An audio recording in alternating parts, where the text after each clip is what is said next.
Hello beautiful soul! Welcome back to my channel. This is my channel. I'm from Japan, Kaban Aquarius. This reading is for you. Tingnan natin yung September 2025. Maraming salamat muna sa mga subscriber, new subscriber, cross-watcher, at sa mga bagong pasok dyan. Welcome na welcome kayo sa bahay ni Ate Aimee. Salamat din sa naktaba ng puso ninyong mga comments at sa mga nagpa-personal reading. Marami pong salamat. Kung gusto nyo na energy nyo lang talaga, ang gusto nyo makuha natin, all the details is in description below. Sa personal reading. This is general, kunin mo lang ang sa'yo ha. General reading tayo ha. Kunin mo lang sa'yo at itapon ang hindi naman sa'yo. Maaring vice versa. Energy mo, energy ng person mo, energy ng malapit sa puso mo, nangyayari, or mangyayari pa lang. Use your own intuition, lawakan nyo, isipan nyo. Energy reading tayo, ano man ang gender mo, ano man ang edad mo. Tatandaan nyo palagi na kayo pa rin ang makapagpapabago ng inyong buhay. Iba sa inyo is maaring may mga bakasyon, no? Maaaring makakaisip ka ng bakasyon, o bakasyon ka. And you're stepping into a new experience. May mga sitwasyon na may mga gagawin kayo na bago or any situation na experience. Ganyan. And mag-ingat kayo when it comes sa legs or sa leg nyo. Ikaw or someone, maaaring pwede kayo matipilok, pwedeng masugatan, mamanhid, manigas, magka-goat, or wag naman sana maputol, diba? Siyempre, wag naman ganun kalaki. Pwedeng ano lang, pagod, sakit ng buto, kalamnan, gano'n. Time to get out of a situation. May sitwasyon na maaaring ikaw aalis na o lalabas na dun sa sitwasyon, or may mga sitwasyon na parang handun yung hopeless situation na maaaring magkakaroon ka na ng hope, no? Or situation na matatapos na. Or need, ano? Someone new is entering to your life. May makikilala ka na bagong tao sa buhay mo. Maaaring siya yung tao na makakatulong sa'yo in your situation dito, or siya yung tao na makapagbibigay sa'yo ng stepping up, or level up, or innovate, ganyan, sa sarili mo, or any situation. Romance is in the air. Sa iba naman nyo, sa inyo is, pwedeng itong si someone new is entering into your life, pwede siyang is romance. Or pwede rin na itong romance na ito ang nakapagbibigay sa'yo ng ganitong situation. Or vice versa. Or maybe, kung ano man yan, no, sa inyo. Uy, congrats! Period of frustration. Lesson to be learned. Di ba? May magtatapos na sa'yo. Ibig sabihin, yung mga period na frustration mo is na nakaraan man yan o nagtapos na talaga. Kasi andito na si fail. Ibig sabihin, kailangan mo nang matuto doon sa sitwasyon na yun. No? You need to learn talaga. No? Para mapagtanggupayan mo na sa susunod yung mga darating. Diba? Dealing or relationship with a younger woman. Pwedeng itong someone new is coming, or pwedeng itong romance. So, it comes sa, romance kasi it's a love, diba? Ibig sabihin, pwede rin siyang kapatid mo, anak mo, kamag-anak mo, kaibigan mo, pwedeng ganun. Or maybe itong si younger man, pwedeng siya yung tao na new, or siya yung tao na ganito, na natututo ka sa kanya, or pwedeng anak mo, o kung sino man tong lalaki na ito, no? Lagay natin dito. Ayun, no? Money or property through an inheritance, winning or windfall. Pwedeng may mga pag-uusapan related sa mana, pag-uusapan related sa pera, sa property, or may mga pag-uusapan, may mga paglalaya, gano, sa nakita ko dito. Maari din na may mga pinag-uusapan na issue na noon pa. Pwedeng ito na yun. Ganyan. Or may taong kakausapin mo na related sa money, related sa stability, or related to a property. Ganyan. Kung saan ma-aspeto ng buhay mo na yan. Tingnan natin ang may mga may sakit kayo? Diba sa inyo, diba sumasakit ulo mo, paa mo? Diba dito may sakit? May mga sadness, may mga bagay o sitwasyon na hindi mo pa na-accept this time. there's a hardship situation, may mga feeling abandoned, feeling rejected, merong tao ako nakikita na iniwan sa ere. Maring dumadaan ka rin when it comes to a justice, no? Or a law sa iba sa inyo. Tingnan natin ang energy mo.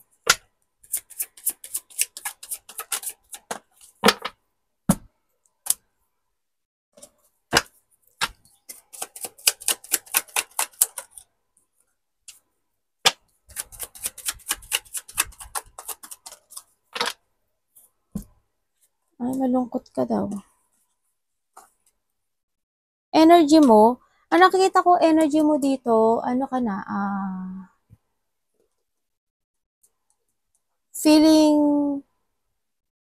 hindi naman malungkot actually. Sigurahan din yung you are more on focusing to yourself this time sa nakita ko sa'yo dito. Yun. Maari din na nagkaroon talaga ng hindi pagkakasunduan. Diba? Tulad ng sabi ko kanina, nagkaroon ng mga imbalance situation or nagkaroon na ng breakup. Ganyan. Or may mga tao na hindi mo nakasundo or mga tao na or ano yun, tao na ginamit ka lang, hindi naging equal sa'yo, no? Sa nakikita ko sa dito. Maaring there's a connection when it comes to a two-person na babae sa iba sa inyo. Pwedeng yung isa dito is ikaw or pwedeng yung isa rin is isang babae. Kung ikaw is babae, pwedeng may isang tao o babae na connected sa'yo na hindi compatible ang energy sa'yo. Hindi kayo same page nitong tao na to. Maaring nagkaroon ng hindi pagkakasunduan o hindi magandang pag-uusap, no? Nai-imbalance ka this September, Aquarius, sa mga tao na ito, sa nakikita ko dito. Lalaki man yan o babae, yan, may mga sitwasyon na hindi magkakaroon ng pagkakaunawaan or andun yung sitwasyon na wala na yung wala na yung love or care dun sa tao na yun. Wala na yung attraction. Kahit na halimbawa partnership mo siya, wala na yun eh. Wala na yun. As in, no? Sa nakita ko, you are more on focusing to yourself. Nagkakaroon ka sa sarili mo na parang you want to develop something. Pwede rin na by September is may mga maiisip ka ng mga new idea, new opportunity. Andito rin yung iba sa inyo merong ka mga tutulungan or mahihingi sa'yo ng tulong or hihingi ka ng tulong, no? Vice versa tayo. May mga may pagtulong or may pagtutulungan or mga ganong sitwasyon ako nakikita sa iyo. Yan. Siyempre may good news no, sa iba. May good news daw na parating sa iba sa inyo. Andito yung there's a new beginning, fulfillment, achievement. Ako nakikita sa iba sa inyo, happiness. Sa iba dito is abundance is coming. Anong parating kay Aquarius? Siyempre, hindi mawawala yung illusioning, may mga ini-illusion pa rin kayo, may mga dinidream pa rin kayo, may mga iniisip pa rin kayo gabi-gabi. Parating po sa kanya.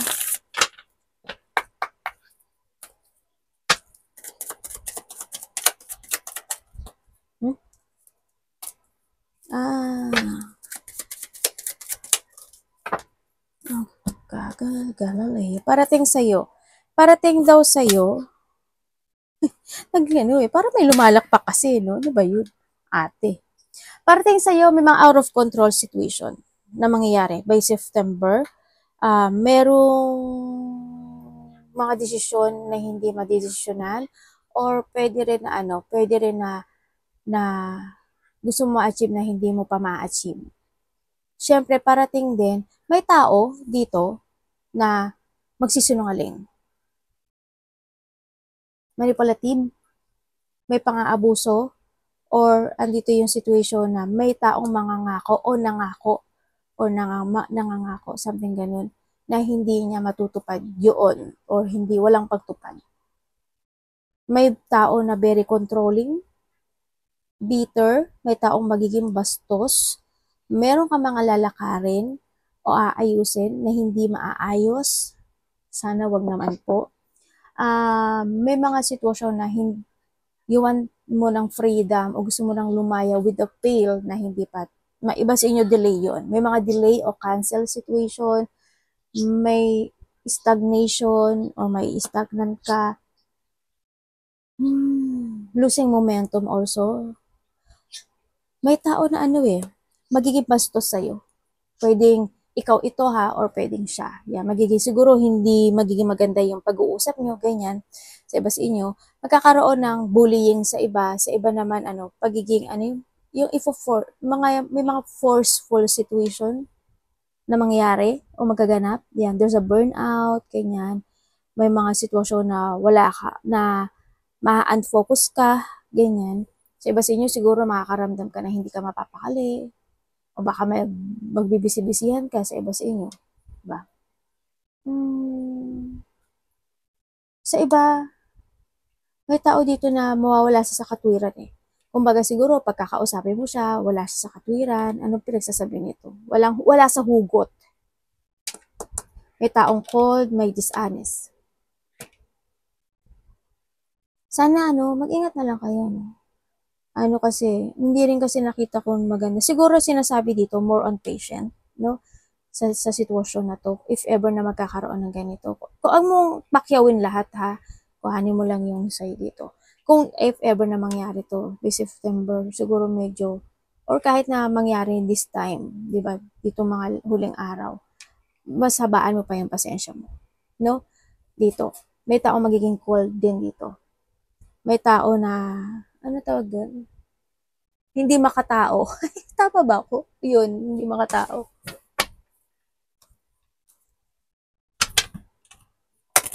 Iba naman sa inyo ay mapanghihinaan kayo ng loob. Or pwede rin na may sakit kayo, no? Kasi nandito yung lack of energy or low energy itong nakikita ko eh. May mga sitwasyon na hindi mo masasabi. Ganyan. Kasi ma-unfocus ka, di ba? Yun.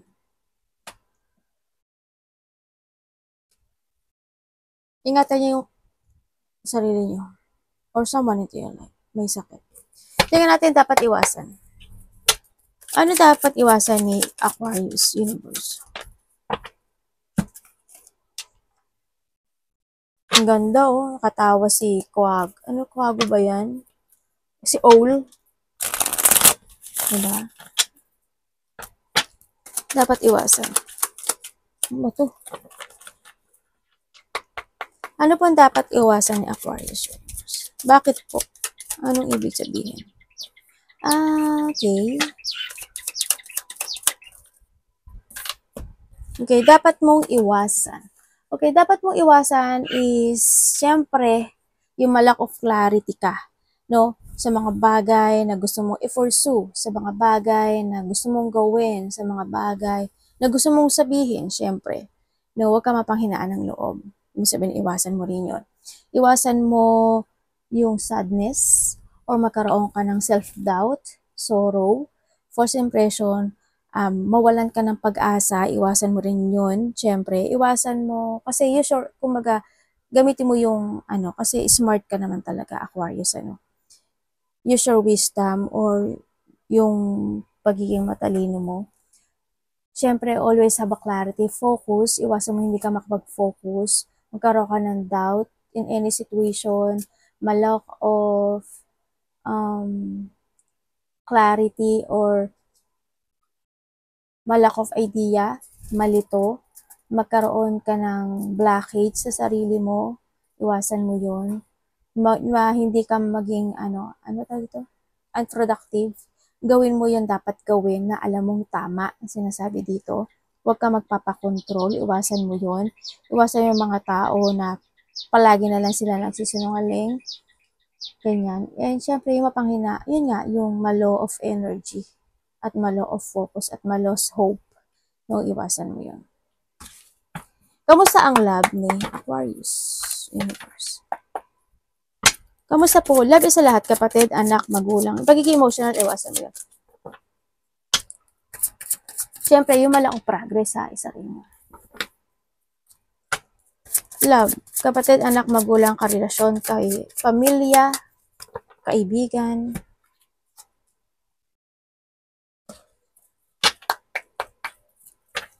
Ano ibig niyo po sabihin, Aquarius?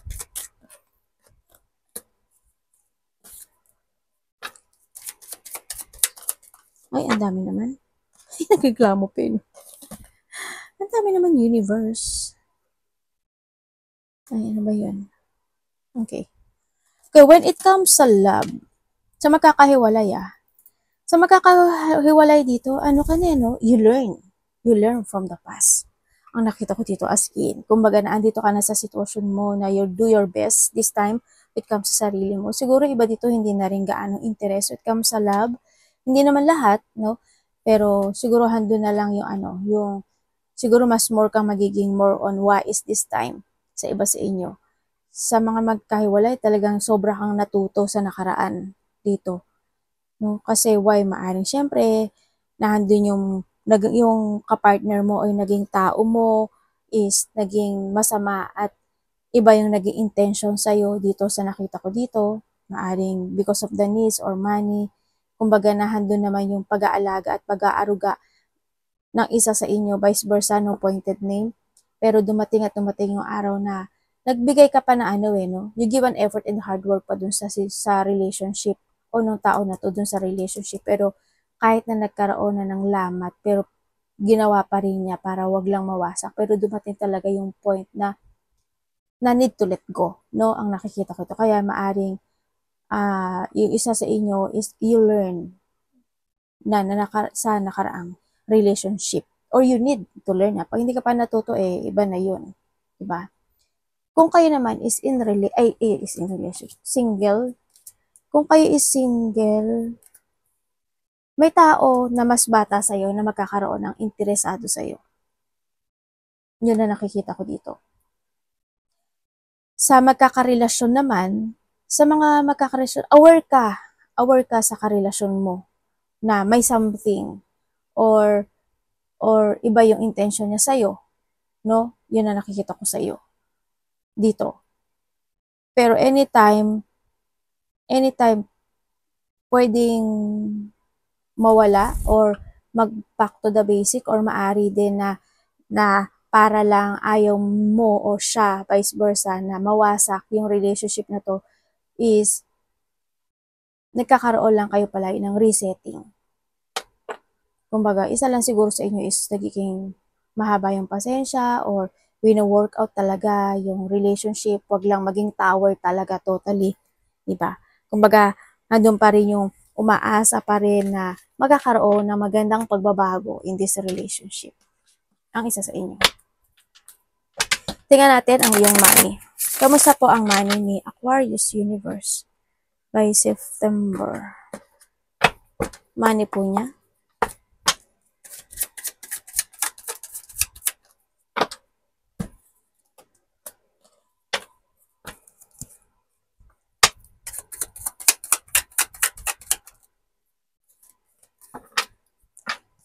Money ni Aquarius.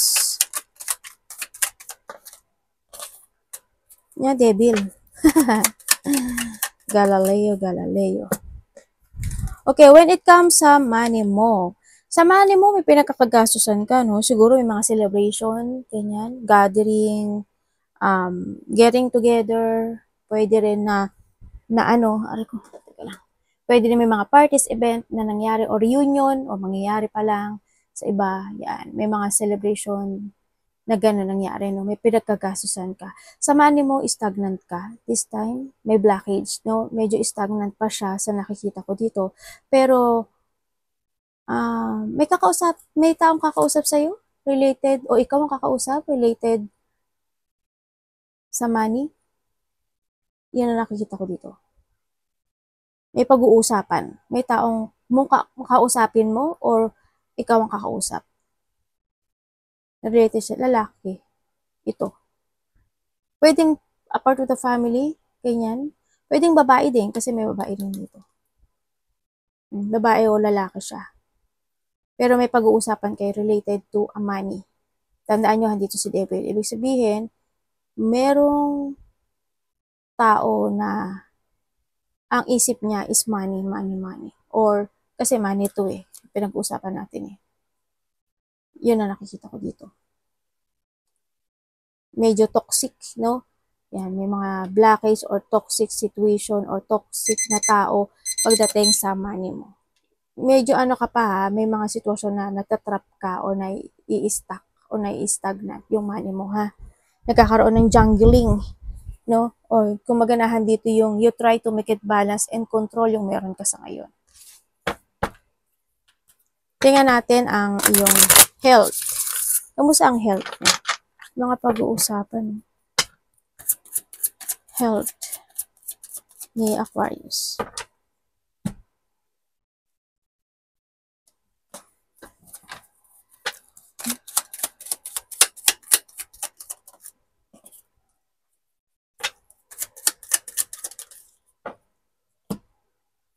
Magulo yung health mo Madami kang sakit. Ingatan niyo yung sarili niyo Ikaw or a part of family? Yan, maraming sakit yung iba o may mga nararamdaman ng sakit. Medyo magulo, no? Sa nakikita ko dito. Sa health mo, may mga iniisip ka related to a health. Ganyan. Siguro may mga ma-discover ka na sakit pa more. Sana wag naman na sa nakikita ko dito. Mga sakit ng katawan, kalamnan,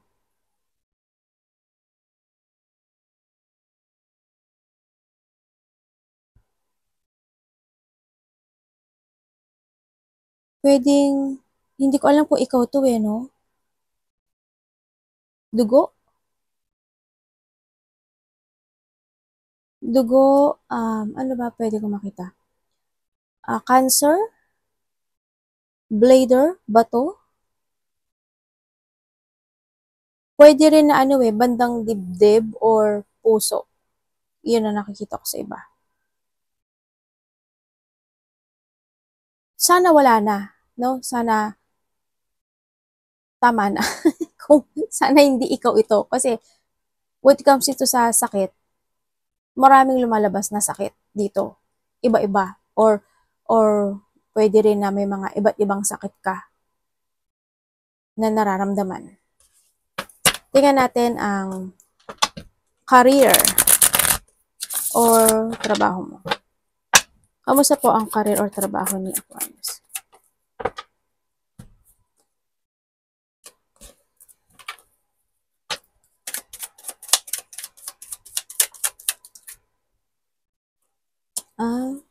Okay.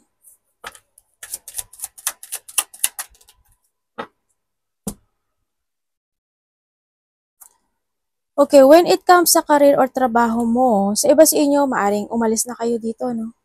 Pero naaalala nyo pa rin yung work nyo sa iba sa inyo. Nagkakaroon ng problema, no? Kumbaga, siguro night shift ka o kaya naman may mga inaala-alala ka, marami kang responsibilidad when it comes sa work mo, sa iba sa inyo. Ganyan. Siyempre, sa work mo, may mga taong sinungaling, may mga tao na masama o manipulate sa'yo, may mga tao na binibigyan ka ng problema talaga, no? Nakbibigay siya ng stress o anxiety, depression, na may mga ganong sitwasyon, may mga depression, no? May mga taong mangloloko or cheating, ganyan sa iba sa inyo, or may mga tao na talagang alam mo yung tinitingnan nila na kung ginagawa mo ba yung best mo or ginagawa mo ba yung gano'n. May nakamatsyag, kumbaga, ang nahandito. Yan. Kung anong career man yan or trabaho mo yan. May mga nagmamatsyag sa'yo at isa yon sa nakakapagbigay ng stressful sa'yo, no? Sa nakikita ko dito.